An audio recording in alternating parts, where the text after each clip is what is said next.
Exam time దగ్గరికి వచ్చేసింది. ఇది భయపడే టైం కాదు, దాడి చేసే టైం. మ్యాథ్స్ నీకు ఒక సమస్య కాదు, మ్యాథ్స్ నీకు ఒక అవకాశం. నీ పేరుని, నీ ప్రయత్నాన్ని, నీ విజయాన్ని ఎవ్వరూ ఆపలేరు. నీ ఎదుట ఉన్న ఎగ్జామ్ పెద్దది కాదు, నీ లోపల ఉన్న ఫైరే పెద్దది. మ్యాథ్స్ ప్రశ్న నీ ముందుకు రాగానే భయపడదు. నీ స్పీడ్, నీ క్లారిటీ చూసి ఆ ప్రశ్నే భయపడాలి. ఏపీ టెట్ పేపర్ 1 నీది. నీ టైం, నీ విజయం నీ చేతుల్లో ఉన్నాయి. ఏపీ టెట్ పేపర్ 1 మ్యాథ్స్ లో నీ విజయం ఈ ఒక్కరోజు రివిజన్ మీదే ఆధారపడి ఉంది. నీ దగ్గర ఒక గుండె ఉంది, అది ఓడిపోయేందుకు కొట్టుకోవడం లేదు, గెలిచేందుకు కొట్టుకుంటుంది. నీ చేతిలో ఈ రోజు ఉన్నది ఒకే పని, అటాక్ చేయడం.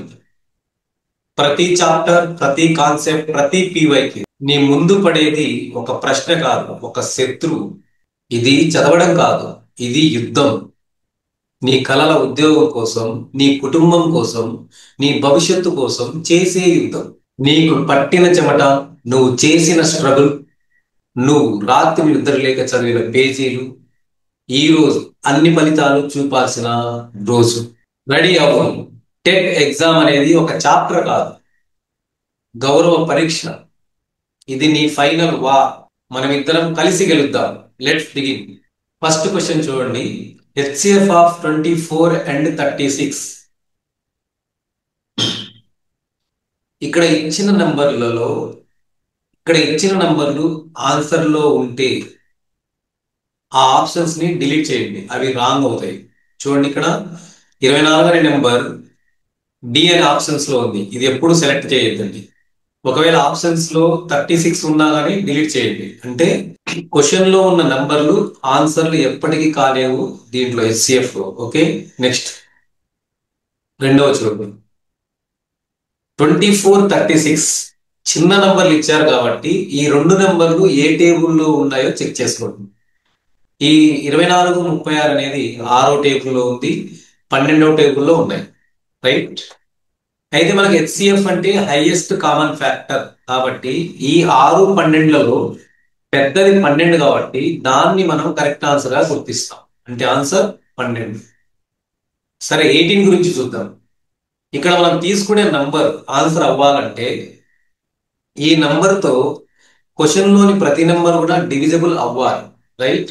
చూడండి, 18 తో 18 2 36 డివిజిబుల్ అవుతుంది, కానీ 18 తో 24 రాదు. 18 టేబుల్లో 24 రాదు కాదు కాబట్టి 18 అనేది ఆన్సర్ రాదు.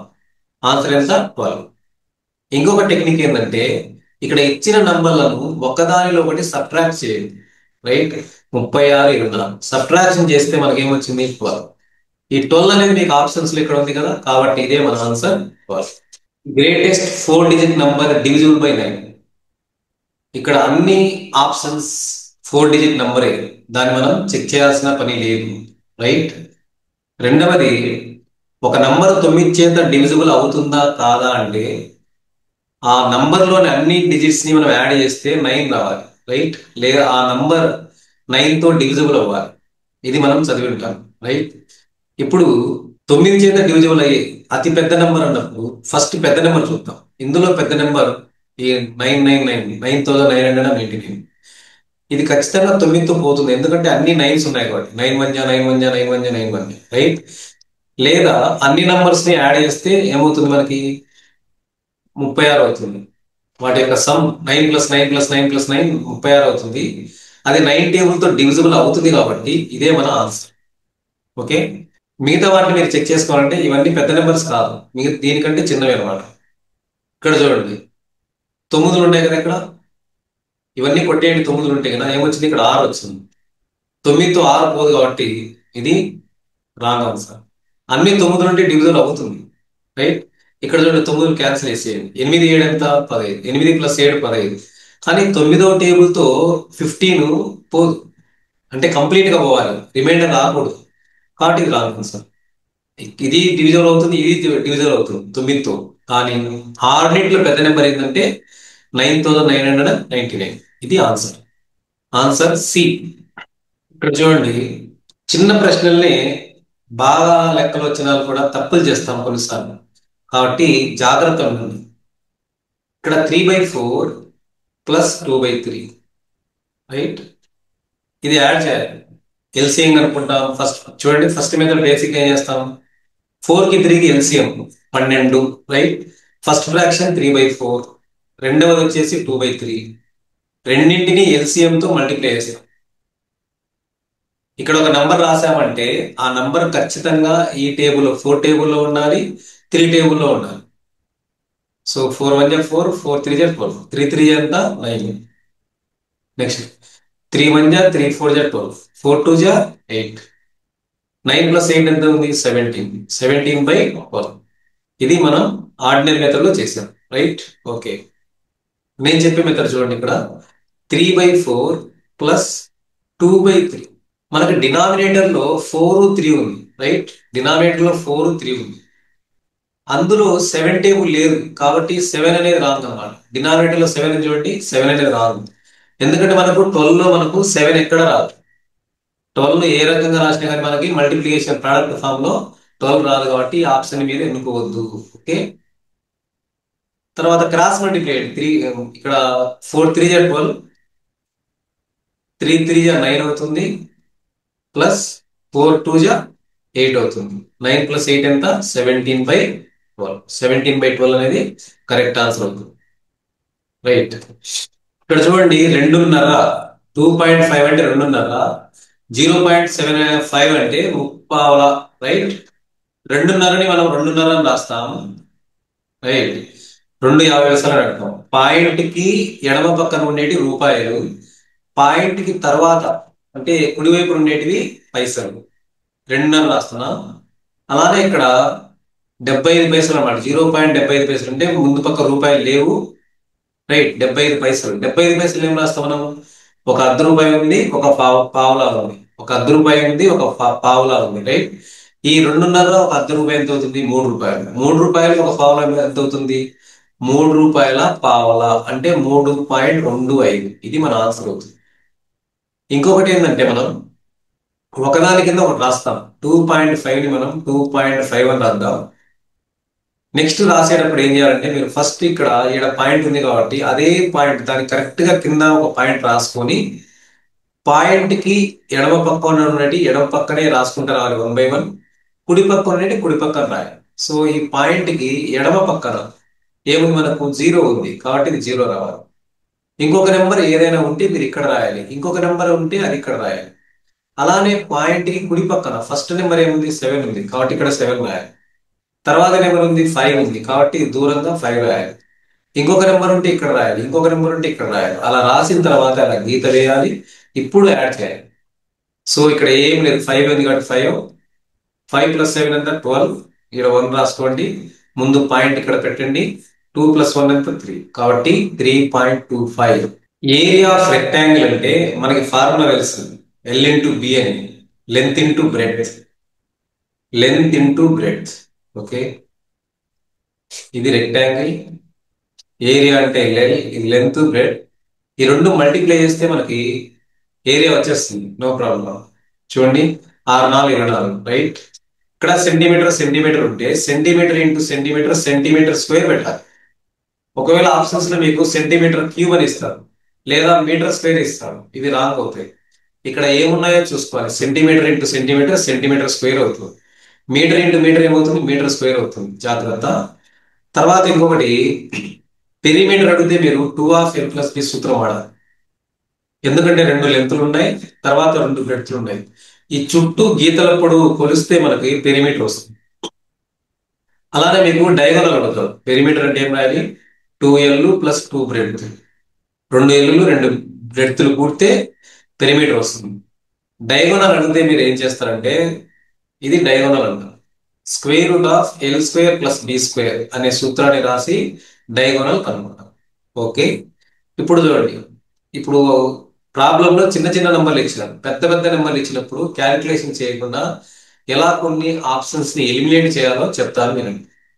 ఇప్పుడు ఫస్ట్ ఈ ఆన్సర్ ఎక్కడికి పెట్టకూడదు, ఎందుకంటే ఇక్కడ ఏదైనా సరే, రైట్, ఇందులో 7 4 48 కదా, 7 అనేది లేదు ఇక్కడ, 7 అనేది లేదు కాబట్టి ఇది ఎప్పటికి రాదు ఆన్సర్. ఓకే, అలానే జీరో రావాలంటే ఖచ్చితంగా ఏముండాలి, 10 టేబుల్ కానీ 5 టేబుల్ కానీ ఉండాలి. ఇక్కడ 10 కు సంబంధించిన కానీ 5 కు సంబంధించిన నెంబర్ ఉండాలి, అది లేదు కాబట్టి ఇది పెట్టకూడదు. ఇక ఈ రెండు చూస్తే 24 ఓకే, కానీ 18 అనేది లేదు కదా, 4 టేబుల్ 18 రాదు కదా. రైట్, ఈ రెండు టేబుల్ రావాలి. 6 టేబుల్లో 6 4 24 ఉంది, 4 4 6 24, కానీ మనకి 4 టేబుల్ 18 రాదు కాబట్టి పెట్టకు. రైట్, 6 టేబుల్లో ఉంది, రెండు టేబుల్లో వచ్చేటి ఆన్సర్ అవుతుంది. ఇలాంటి లాజిక్స్ ని ఉపయోగించి మీరు పెద్ద ప్రాబ్లమ్స్ ఇచ్చినప్పుడు కొన్ని ఆప్షన్స్ ని ఎలిమినేట్ చేసుకోవచ్చు.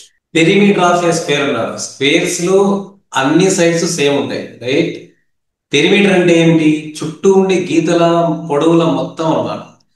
సైడ్ ఎంత ఇచ్చాడు, 5 సెంటీమీటర్లు అంటే ఇది 5 ఉంటుంది, ఇది 5 సెంటీమీటర్లే, ఇది 5 సెంటీమీటర్లే, ఇది 5 సెంటీమీటర్లే, మొత్తం యాడ్ చేయండి. 5 + 5 10, 15 20 అవుతుంది. రైట్, లేదా సింపుల్ గా ఏంటంటే పెరిమీటర్ అంటే మీకు అది సూత్రం 4s, అంటే 4 ఇంటూ సైడ్, సైడ్ ఎంత 5, 4 5 ఎంత 20. ఇక్కడ సెంటీమీటర్లేనే రాయాలి, స్క్వేర్ రాయకూడదు. ఏరియాకి మాత్రం సెంటీమీటర్ స్క్వేర్ రాయాలి, ఎందుకంటే ఇది అన్ని సెంటీమీటర్స్ కాబట్టి. 5 సెంటీమీటర్లు 5 సెంటీమీటర్లు 10 సెంటీమీటర్లు అవుతాయి, 10 కలిసి 5 కలిసి 15 అవుతాయి, 15 5 ఎంత అవుతాయి, 20 సెంటీమీటర్లు అవుతాయి. స్క్వేర్లు రావు. చిన్న టెక్నిక్ ఏంటంటే పెరిమీటర్ అడిగితే మీరు 4 టేబుల్లో ఏదైతే పోతుందో అది పెట్టేయండి అంతే. 4వ ఎక్కంలో ఏదైతే వస్తుందో అదే పెట్టండి. ఇప్పుడు చూడండి, 4వ ఎక్కంలో 10 రాదు, రాంగ్ ఆన్సర్. 4వ ఎక్కంలో 15 రాదు, రాంగ్ ఆన్సర్. 4వ ఎక్కంలో 20 వస్తుంది, రైట్ ఆన్సర్. 4వ ఎక్కంలో 25 రాదు, సో రాంగ్ ఆన్సర్. చూసారా, చిన్న వాటిలో కూడా లాజిక్ ఉంది. డయామీటర్ 10 ఇచ్చారు, రేడియస్ ఎంత అన్నారు. ఇది సర్కిల్ కు సంబంధించిన క్వశ్చన్. డయామీటర్ అనేది సర్కిల్ లో వస్తుంది. చూడండి, ఇది సర్కిల్. మనకు సెంటర్ లో నుంచి ఎక్కడికైనా సరే ఈ పైన ఈ రైట్ ఏ పాయింట్ దగ్గరికి గీత గీస్తే దాన్ని రేడియస్ అంటాం. అలా కాకుండా సర్కిల్ ఇక్కడ సెంటర్ ఉంది కదా, ఈ సెంటర్ గుండా పోవాలి అంటే ఈ ఈ పక్క నుంచి ఆ పక్కకు పోవాలి. ఈ గీత పొడవును ఏమంటారంటే డయామీటర్ అంటారు. సో డయామీటర్ మనకు 10 ఇచ్చాడు, రేడియస్ ఎంత అంటే ఇందులో సగం అనమాట. అంటే 10 సెంటీమీటర్లో సగం ఎంత అవుతుంది, 5 సెంటీమీటర్స్. కాబట్టి ఆన్సర్ 5. ఏరియా అడిగితే πr² సూత్రం ఉపయోగించండి. పెరిమీటర్ అడిగితే 2πr సూత్రం వాడాలి. ఇది ఏరియాకు సంబంధించిన ఫార్ములా, ఇది పెరిమీటర్ అంటే చుట్టుకొలత. ఏరియా అన్నప్పుడు పైన స్క్వేర్ వస్తుంది, చుట్టుకొలత అన్నప్పుడు స్క్వేర్ రాదు, 2πr. మీకు ఏరియా అడిగినా పెరిమీటర్ అడిగినా 11 టేబుల్ తో ఏదైతే డివిజిబుల్ అవుతుందో అది ఆన్సర్ అవుతుంది, లెక్కను చేయాల్సిన పని లేదు. వాల్యూమ్ ఆఫ్ ఏ క్యూబ్ అంటే ఘనపరిమాణం అంటాం తెలుగులో, ఘనం యొక్క ఘనపరిమాణం. రైట్, ఘనం యొక్క ఘనపరిమాణం. ఘనం అంటే ఇలా ఉంటుంది, క్యూబ్ అన్నమాట. ఇది స్క్వేర్ తో తయారవుతుంది. స్క్వేర్స్ చూడండి గీసాను, ఇలా వీటిని కలిపితే మనకి ఏమొస్తుంది, ఘనం వస్తుంది. వాల్యూమ్ అంటే 3 కొలతలు అన్నమాట, మల్టిప్లై చేయాలి. అన్ని కొలతలు సేమ్ కాబట్టి S into S into S into S ఏమైతే ఎస్ క్యూబ్ అవుతుంది. ఆన్సర్లో పెట్టేటప్పుడు మీటర్ క్యూబ్ కానీ సెంటీమీటర్ క్యూబ్ కానీ యూనిట్ గా తీసుకోవాలి. ఇది సెంటీమీటర్లు ఇస్తే సెంటీమీటర్ క్యూబ్ ఉండాలి ఆన్సర్లో, నెంబర్ పక్కన సెంటీమీటర్ క్యూబ్ ఉంటుంది. ఇది క్యూబ్, వాల్యూమ్ అన్నాడు కాబట్టి క్యూబ్ వస్తుంది. కాబట్టి మీరు 1 క్యూబ్ అంటే 1, 2 క్యూబ్ అంటే 8, 3 క్యూబ్ అంటే 27. ఎలా అంటే 3 ఇంటూ 3 ఇంటూ 3, 3 టైమ్స్ రాసుకోవాలి. ఈడ కింద ఉండే నెంబర్ ని పైన 3 ఉంది కాబట్టి 3 టైమ్స్ రాయాలి. మల్టిప్లై చేస్తే ఏమవుతుంది, 27. అలానే 4 క్యూబ్ వాల్యూ వచ్చేసి 64, 5 క్యూబ్ వాల్యూ వచ్చేసి 125, 6 క్యూబ్ వాల్యూ వచ్చేసి 216, 7 క్యూబ్ వచ్చేసి 343, 8 క్యూబ్ వచ్చేసి 512, 9 క్యూబ్ వచ్చేసి 729, 10 క్యూబ్ అంటే 1000. ఇవి గుర్తుంటే ఆన్సర్లలో ఈ నెంబర్లు ఉంటాయి. ఇప్పుడు చూడండి, 9 అనే నెంబర్ లేదు, ఇప్పుడు రాసిన క్యూబ్లలో 9 లేదు. అలానే 18 కూడా లేదు, కానీ 27 ఉంది. చూడండి, 27 ఇక్కడ ఉందా, కాబట్టి ఇది కరెక్ట్ ఆన్సర్. 36 ఉండదు కాబట్టి ఇది రాంగ్ ఆన్సర్. వాల్యూమ్ అంటే అదే సైడ్, ఇక్కడ ఇచ్చిన సైడ్ 3 ఉంది కాబట్టి దాన్ని 3 టైమ్స్ రాసుకొని మల్టిప్లై. 3 3 9, 9 3 అంతా 27. ఇది సెంటీమీటర్ లో ఉంది కాబట్టి మనం సెంటీమీటర్ క్యూబ్ అని రాయాలి. రైట్, ఇక్కడ మీటర్ ఉంటే మీటర్ క్యూబ్ రాయాలి. ఇంకా కొన్ని క్వశ్చన్లు ఏంటంటే ఇక్కడ ఇక్కడ మీకు సర్ఫేస్ ఏరియా అని, టోటల్ సర్ఫేస్ ఏరియా అని అడుగుతుంటారు. రైట్, సర్ఫేస్ ఏరియా అంటే 4 గోడలు ఉంటాయి. పొడవు వెడల్పు ఎత్తులు సమానంగా ఉంటాయి కాబట్టి ఒక గోడ ఏరియా వచ్చేసి S² కాబట్టి సైడ్ ఇంటూ సైడ్ S² కాబట్టి 4 గోడలకి మనకి ఏమైందంటే 4S² అవుతుంది. టోటల్ సర్ఫేస్ ఏరియా అంటే 4 గోడల వైశాల్యము ప్లస్ నేల వైశాల్యము పైకప్పు వైశాల్యం అంటే మొత్తం 6 అవుతాయి కాబట్టి 6S². టోటల్ సర్ఫేస్ ఏరియా అన్నప్పుడు 6 ఏకంతో ఏదిపోతే అది ఆన్సర్ అవుతుంది. సర్ఫేస్ ఏరియా అన్నప్పుడు 4 ఏకంతో ఏదైతే భాగించబడుతుందో అది ఆన్సర్ అవుతుంది, రైట్? అలానే ఇంకొకటి డయాగోనల్ గురించి అడుగుతాడు క్వశ్చన్. డయాగోనల్ అనేది ఒక మూల నుంచి పైన టాప్ లో ఉండే మూలకు అనమాట. ఈ మూల కావచ్చు, లేకుంటే ఈ పాయింట్ నుంచి ఈ మూల, ఒకటి కింద పాయింట్ మూల తీసుకోవాలి, ఒకటి దానికి ఆపోజిట్ పైన మూల తీసుకోవాలి. ఆ గీత పొడుగు అనమాట. ఇలా ఉండే గీత పొడుగుని మనం డయాగోనల్ అంటాం. ఆ డయాగోనల్ లెంత్ కనుక్కోండి మనం ఏం చేయాలంటే ఇక్కడ సైడ్లు అన్ని సేమ్ కదా, S² అని యాడ్ చేయాలి. అప్పుడు ఏమవుతుంది, 3S² అవుతుంది. స్క్వేర్ రూట్ క్యాన్సిల్ అవుతుంది కాబట్టి √3 రాసుకొని ఒక ని బయట దూరంగా రాసుకోండి, రైట్? అదే క్యూబాయిడ్ అడిగారు అనుకోండి, ఇదే ప్రశ్న మనకి క్యూబాయిడ్ అంటే దీర్ఘగణం. దీర్ఘగణం, రైట్? ఇది దీర్ఘం అంటే దీర్ఘ చతురస్రంతో తయారవుతుంది. ఇలా ఉంటుంది బొమ్మ, రఫ్ గా గీస్తున్నాం. దీన్ని దీర్ఘగణం అంటాం. ఇందులో ఎల్, బి హైట్, రైట్? పొడవు వెడల్పు ఎత్తు ఉంటాయి వేరు కాబట్టి దీనికి వాల్యూమ్ అడిగితే, ఘనపరిమాణం అడిగితే మీరు మూడింటిని మల్టిప్లై చేయాలి, L into B into H. అదే సర్ఫేస్ ఏరియా అన్నారు అనుకోండి, 4 గోడల వైశాల్యం అన్నమాట. 4 గోడల వైశాల్యం అంటే ఈ గోడ వచ్చేసి ఏమవుతుందంటే బ్రెడ్ టు హైట్ అంటే బిహెచ్, అది కూడా బిహెచ్ అంటే 2BH వస్తుంది, 2BH. అలానే ఈ 2 గోడలు, రైట్? పొడవు ఎల్, హైట్ హెచ్, ఇది LH కాబట్టి ఇది కూడా LH అంటే 2LH. దీన్ని కొంచెం సింప్లిఫైడ్ ఫామ్ లో రాస్తే రెండిట్లో 2H కామన్ ఉంది కాబట్టి 2H కామన్ చేస్తే ఇక్కడ B అక్కడ L కాబట్టి దాన్ని నేను L ముందు రాసి B తర్వాత రాస్తున్నాను. 2H into L plus B అనేది సర్ఫేస్ ఏరియాకి ఫార్ములా అవుతుంది. అదే దీన్ని ఇంకొక రకంగా ఏం చెప్పచ్చు అంటే 2 L + B రాసుకొని దాని పక్కన మనం H రాస్తున్నాం. ఇదేమో మనకు పెరిమీటర్ సూత్రం అన్నమాట. 2 L + B అనేది రెక్టాంగిల్ యొక్క పెరిమీటర్ కాబట్టి ఇక్కడ P రాసుకొని H రాసుకోవచ్చు. ఇలా PH అనే ఫార్ములా కూడా పెరిమీటర్ ఇస్తే, హైట్ తెలిస్తే సర్ఫేస్ ఏరియా కనుక్కోవచ్చు. టోటల్ సర్ఫేస్ ఏరియా అడిగినప్పుడు ఆల్రెడీ మనం 4 గోడల వైశాల్యం ఇక్కడ రాశాం. 2BH 2LH రాసాం. చూడండి, 2BH రాసాం, తర్వాత 2LH రాసాం.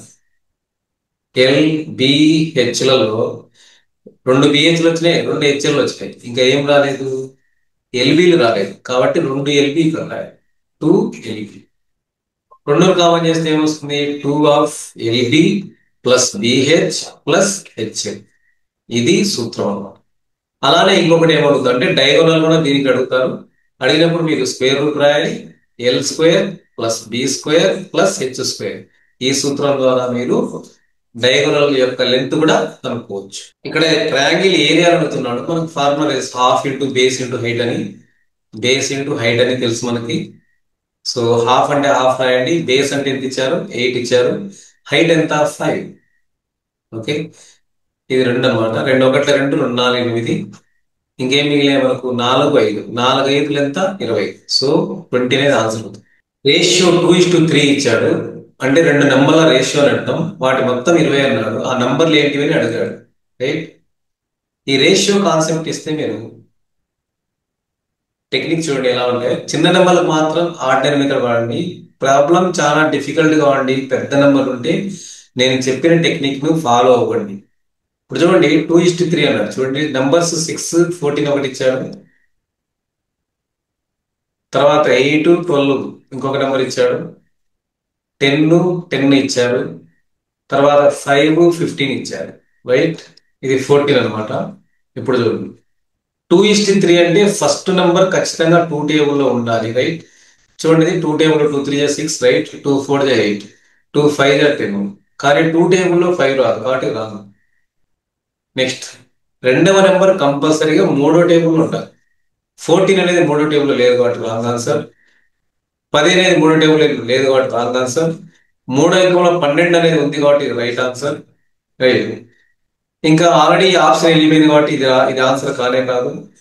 తర్వాత ఇది రాంగ్ అయింది కాబట్టి ఇది కూడా కానే కాదు. ఆన్సర్ ఏంటిది? 8, చూడండి. ఫస్ట్ ఇది రెండో టేబుల్ అది మూడో టేబుల్, రెండోది మూడో టేబుల్. లేదా కొట్టేస్తే 4 8 4 12 వచ్చాయా 2:3 అని. అలానే ఆర్డినరీ మెథడ్ ఏంటంటే ఇక్కడ సమ్ ఇచ్చాడు. ఆ రెండు నెంబర్ల మొత్తం 20 అన్నారు. ఫస్ట్ నెంబర్ 2 భాగాలు ఉంది, రెండో నెంబర్ 3 భాగాలు ఉంది అన్నాడు. మొత్తం భాగాలంటే 2 + 3 5 భాగాలు అవుతాయి కాబట్టి ఈ 5 భాగాల విలువ ఎంత ఇచ్చాడు? 20 అని ఇచ్చాడు. 5 భాగాల విలువ ఎంత? 20. ఆ నంబర్లు ఏంటంటే ఫస్ట్ నెంబర్ 2 భాగాలు ఉంది కాబట్టి ఇట్లా 2 భాగాలు ఎంత?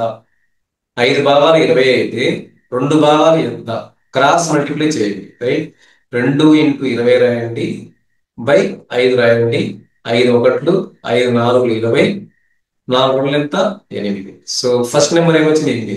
ఫస్ట్ నెంబర్ 8 ఉండేది ఒక ఆప్షన్ ఉంది కాబట్టి ఇది రైట్ అవుతుంది. రెండో నెంబర్ అంటే మనకు 20, రెండు నెంబర్లు కలిసి 20 అన్నప్పుడు ఒక నెంబర్ 8 అయితే ఇంకొక నెంబర్ ఎంత ఉంటుంది? 12. సబ్ట్రాక్షన్ చేస్తే కనుక్కోవచ్చు. ఇలానే చేయొచ్చు. ఇక్కడ 5 భాగాలు 20 అన్నప్పుడు ఒక భాగం ఎంత అంటే మనం డివిజన్ చేస్తాం. 5 4 20 అంటే ఒక భాగం 4. ఒక భాగం 4 వచ్చింది కాబట్టి 2 భాగాలు ఉన్నది 2 4 8 అవుతుంది ఫస్ట్ నెంబర్. 3 భాగాలు ఉన్న రెండవ నెంబర్ 3 4 12 అవుతుంది. ఇలా ఎన్నైనా రకాలుగా మనం కనుక్కోవచ్చు. రైట్. మీరు బాగా వింటే మీకు కొన్ని ఐడియాస్, ఒక దారిలో కనుక్కోలేనప్పుడు ఆన్సర్ ఇంకొక దారి మనకి ఉపయోగపడుతుంది. ఇక్కడ కాస్ట్ ఆఫ్ 5 పెన్స్ ఇచ్చారు. 5 పెన్స్ ఎంత ఇచ్చారు? 50 రూపాయలు ఇచ్చారు. రైట్. తర్వాత కాస్ట్ ఆఫ్ 1 పెన్ అని అడిగారు. పెన్స్ ఎక్కువ అయితే మనం కట్టాల్సిన డబ్బులు కూడా ఎక్కువ కట్టాల్సి ఉంటుంది. తక్కువ పెన్స్ కొనుక్కుంటే తక్కువ డబ్బులు కట్టాలి. అంటే డైరెక్ట్ ప్రపోర్షన్. ఈ డైరెక్ట్ ప్రపోర్షన్ అన్నప్పుడు డయాగోనల్ టెక్నిక్ వాడాలి. డైరెక్ట్ ప్రపోర్షన్ లో మనం డయాగోనల్ టెక్నిక్ వాడతాం. ఇక్కడ డయాగోనల్ అంటే ఇది డయాగోనల్ అవుతుంది. రైట్. ఈ ఎలిమెంట్స్ ని ఫస్ట్ మనం న్యూమరేటర్ రాసుకుందాం. తర్వాత ఏం చేయాలంటే ఈ మిస్ అయిన నెంబర్ ని కింద రాసుకోవాలి. తర్వాత క్యాన్సిల్. 5 1s 5 10s.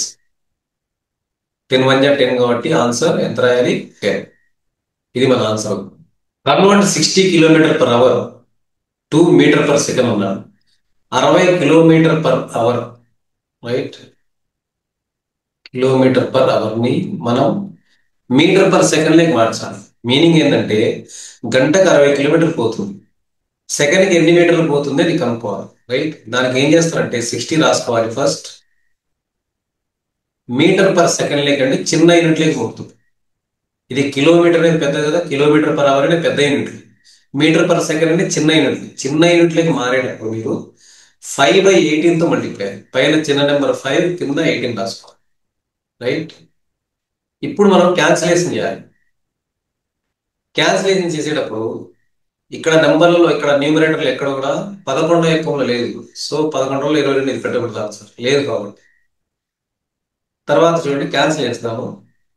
6 10 60. రైట్. 6 3 18. ఇంకా క్యాన్సిల్ కావు. 10 5 50 రాసుకొని తర్వాత 3తో డివైడ్ చేస్తుంది. ఓకే. డివైడ్ చేయడం అంటే బాగా చేయడం. 50 రూపాయలు ముగ్గురికి పంచాలి. ఎంత వస్తుంది? 16 రూపాయల చిల్లర వస్తుంది. కాబట్టి 16 పాయింట్ సంథింగ్ అనేది ఆన్సర్ అవుతుంది. లేదంటే ఓపుకుంటే డివిజన్ చేయాలి. రైట్. అదే దీన్ని m/s ఇచ్చేసి m/s ఇచ్చి దాన్ని km/h లోకి మార్చమంటే km/h 18 ఇచ్చిన వాల్యూని మనం 18/5తో మల్టిప్లై చేయాలి. రైట్. నెక్స్ట్ యావరేజ్ అడిగాడు. 4 6 8. రైట్. 4 6 8 ఇవన్నీ కూడా సరి సంఖ్యలే కదా. అన్ని సరి సంఖ్యలు కానీ అన్ని బేస్ సంఖ్యలు కానీ వచ్చినప్పుడు రైట్ ఇటుపక్క అటుపక్క కొట్టేయండి. ఏమొచ్చింది మనకి? మధ్యలో 6 వచ్చింది. So answer 6. అలా కాకుండా కొన్నిసార్లు 4 నెంబర్లు ఇచ్చారనుకోండి, అప్పుడు మనం ఇటుపక్క రెండు కొట్టేస్తే మధ్యలో ఏం మిగలదు. రైట్. అలా మధ్యలో 2 మిగిలినవి. సపోజ్ ఇక్కడ 4 5. రైట్. లేదా 6 9 ఇలా ఏమైనా నెంబర్ ఇచ్చినప్పుడు ఇంకా కొన్ని నెంబర్లు రాస్తాం. 7 5 అని. ఈ యావరేజ్ అడిగినప్పుడు మనం ఏం చేయాలి? అన్ని కూడి ఎన్ని నెంబర్లు అయితే ఉంటుందో దాంతో డివైడ్ చేయాలి. అది మామూలుగా. కానీ ఇలా అన్ని ఈవెన్ నెంబర్లు కానీ అన్ని ఆడ్ నెంబర్లు కానీ అన్నిటి మధ్యలో గ్యాప్ సేమ్ ఉన్నప్పుడు కానీ ఇప్పుడు చెప్పబోయే టెక్నిక్ వాడారు. చూడండి, ఇప్పుడు అన్ని 4, 6, 8 ఈవెన్ నెంబర్స్. 4 కి 2 యాడ్ చేస్తే 6, 6కి 2 యాడ్ చేస్తే 8, ఇలా సేమ్ నంబర్స్ అంటే గ్యాప్ సేమ్ ఉంది. 6 - 4 2 ఉంది, 8 - 6 2 ఉంది. సేమ్ గ్యాప్ ఉన్నప్పుడు మధ్యలోదే యావరేజ్ అవుతుంది. జనరల్ యావరేజ్ సూత్రం ఏంటంటే అన్ని యాడ్ చేయాలి. 4 + 6 చూడండి, 4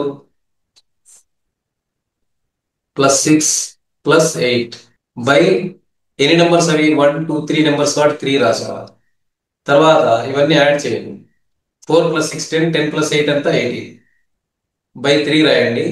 3తో ఎన్నిసార్లు అవుతుంది? 3 × 6 = 18. బేసిక్ సూత్రాన్ని మర్చిపోతండి. ఆ ఆన్సర్ ఎంత అవుతుంది? 6 అవుతుంది. మోడ్ ఆఫ్ 2, 2, 3, 4 ఉన్నాడు. 2, 2, 3, 4 ఉన్నాడు. రైట్.